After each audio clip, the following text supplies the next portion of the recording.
the Mayan, the Incas, or the Sumerian.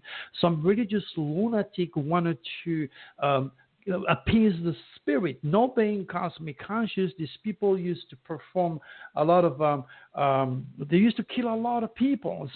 And in offering human bodies was something that was normal. So they dig a big hole, they fill it up with snakes, and they throw her down there. And this is how she died. And then you wonder why she has, until the age of 9 years old, this recurring dream full of, surrounded with snakes all over her body, and then screaming and waking up with all these snakes around her. She was offered to the god because of the ridiculous, idiotic, priests during those days who, used to kill people just to satisfy the gods. They didn't know better. Right. That's just what it was. Maybe because they wanted to have more rain. So sacrifice was a normal thing. So I want to shift gears. Please. We started with we did TJ's. Can you do my story? Who U.C.I am, February 6, 1954. Okay, so that's all you need, right? It's important to remember that, for the lack of words, I call myself a psychic when I am actually a soul doctor. Right. And I use also a software, not the same type of software that modern astrology used. I did ask Alawan Software in Los Angeles to produce this type of mathematics, knowing that Nostradamus didn't have a watch. How could I do a chart like Nostradamus used to do 500 years ago? So with my guidance, they built that software. Okay, so I'm using a software. So I just entered your date of birth, February 6, 1954. Okay, and then right in front of me, I have your UCI. Now, like me, you were born an Aquarius. Okay, the difference is that your sun sign is in Aquarius when I am on the cusp. I was born February 26, so I'm an Aquarius, Pisces. I'm half Aquarius, half a Pisces, while you are the true Aquarius. Okay. Now, what is the soul's purpose of somebody born in February? Again, you have to use the signs. You have to look at the sign of Aquarius. And what it is, it's a man with a jar, and there is water pouring out of the jar. Correct? Right. Now, let's go further now. This sign, Aquarius, is controlled by a planet called Uranus. This planet rules anything and everything that dwell with the future of humanity. Technology, UFOs, astrology, weird people, the geniuses. He rules anything to do with humanitarianism, and he controls Japan. Okay, this planet is also the sudden release of energy that produces earthquakes, tornado, volcano, and you wonder why Japan has so much earthquake and tsunami, and then why once upon a time we used to say anything from Japan is worth nothing when actually they are geniuses. So do you understand? You understand your ruler? Okay, now your soul's purpose as an Aquarius now is to go and dig into the face and the tools of God, is to learn all about the secret of the cosmic codes. Once you have understood, like I did, the mechanics, the universal mechanics on a practical level, on the scientific level, because this sign, Aquarius, rules NASA. This sign rules science. Okay? Once you understand the essence of the cosmos, which is controlled by Aquarius and the planet Uranus, then all this knowledge is crystallized into that jar, and the water pouring out of the jar is you and me using technology to serve a very thirsty world, informing them and giving them critical cosmic information. And that includes, of course, extraterrestrials, because Aquarius and Uranus rules the UFO phenomenon. This is why extraterrestrials cannot come down this dense physical world when they feel like. They have to use the Uranic energy or specific windows, because extraterrestrials are not immortal and they are accident prone. The proof of that is that flying saucer that crashed in Roswell, New Mexico in 1947. You got me? Oh, yeah, yeah. So that is your essence. That is your soul's purpose, and obviously you're doing it, right? And that's what I do. Okay. Yes, yes. Now, let's look at on the other important area of your chart. You have your moon in Pisces and your Mercury in Pisces. Okay. Now, again, there is two fishes.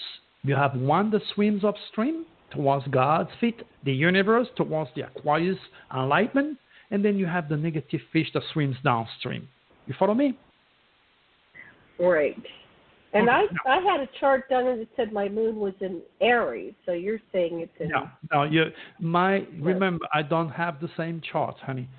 I don't use the same mathematics, put it this way. All I'm trying to tell you, and you're the only one who's going to judge, not me. Me, I'm telling you what I read through your U.C.I. or your unique celestial identity. Now, the positive fish, first of all, Pisces is controlled by a planet called Neptune, which is the lord of deception, illusion, if you swim downstream. And of course, this is why the Christians have subconsciously chosen the sign of Pisces to represent their religion. And Pisces rules the Middle East. And that's why the youngest, deadliest, most destructive religions were born in the Middle East. You're talking about Christianity, you're talking about Muslims, and Judaism. The three of them were born in the Middle East, which is a Pisces Neptunian area. And then if you're a fish and you're like in your own world, there is no way you're going to be able to relate with the rest of the world. This is why it's very difficult for people in the Middle East to relate to America, our freedom, the way we think, the way we do things. They are in their own tank, on their own world. Okay, now, the negative fish follows the current. Current meaning, of course, 875 different religions that were created by the reptilians, because religions create chaos, confusion, war, and ISIS caliphate. Do you follow me still? What's ISIS caliphate? This ISIS is a group of terrorists who wants to kill to only promote their religion. Sorry. Okay. So that's the negative fish. Yeah. Okay. Now, the positive fish has created Einstein, Michelangelo, George Washington, and Dr. Turi. So you still have a lot of good energy in the Pisces, okay? Now, imagine a salmon and why having the moon in Pisces can be very difficult. Because there you're in a river. Okay, the current's not going to stop for you. You're going to go down that current because it's easy to follow the current than to go against the current. Not only this, you have also falls. Okay, imagine a salmon. Okay, from the ocean, which is the big soup and hell where we are here on this dense physical world, you got to swim back to your birthplace or God. Okay, and then you got to go against the current nonstop, 24/7. It's very, very hard to have a Pisces energy in your chart. Okay, so having the moon and Mercury in Pisces, your imagination is extraordinary. Your intuition is infallible. Being a Pisces, your intuition is also very, very, very strong.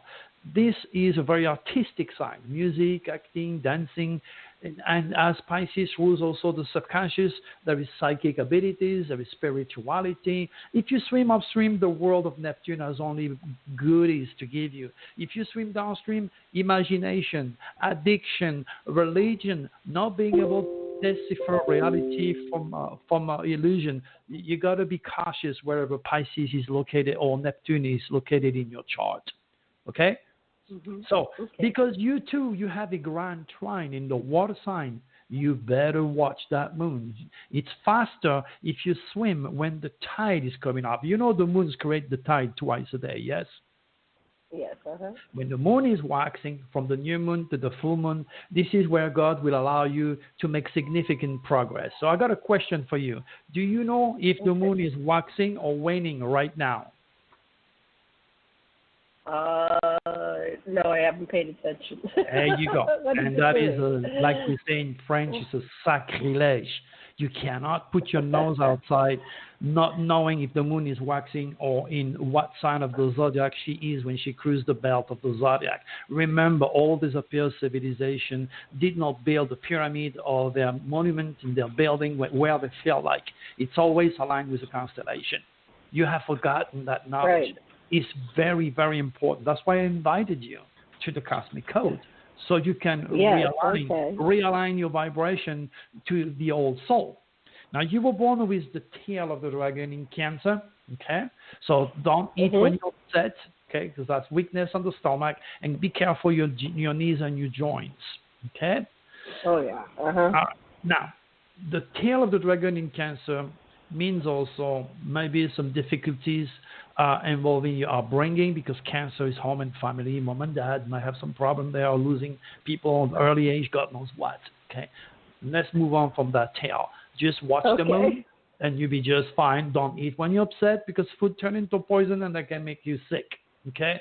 All right. Now, your head of the dragon is right in your 12th house, and it is in the sign of Capricorn. It's funny because your head of the dragon is right on TJ's sun sign. And that is a beautiful...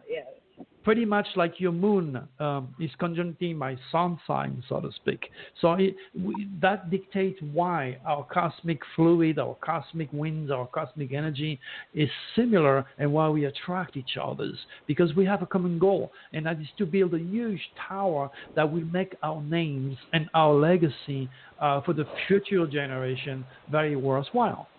That's good. As the dragon said in Capricorn, remember Capricorn rules politics. Capricorn rules also classical music, old age. Capricorn rules the skeletons, the joints, and that's why you could put stress if you're overweight. You got to be cautious not to put stress on your joints. There is so much. And then your Saturn is right dignified in your 10th house of career, right in the sign of Scorpio. So you were born an investigator. You were born an FBI agent. You were born pretty much like a soul doctor. Okay? And then with Saturn in Scorpio, you could also have a fear of power, fear of the government. So you got to be cautious not to fall for conspiracy talking head telling you you're going to end up in concentration camps because of the government. Was that you in it, or me, or both of us? I got lost. Yeah, TJ says we're going to end up in the camp, but no, I don't think so. I don't like to talk politics. I like to just be above all that, personally. And that's the idea, because politics, like religion, stinks. You can never win. And you're going to lose a lot of friends if you start to impose your political values or religious values. Just go with it, be smart, because, you lose a friend, you lose a wish. That's the way it is.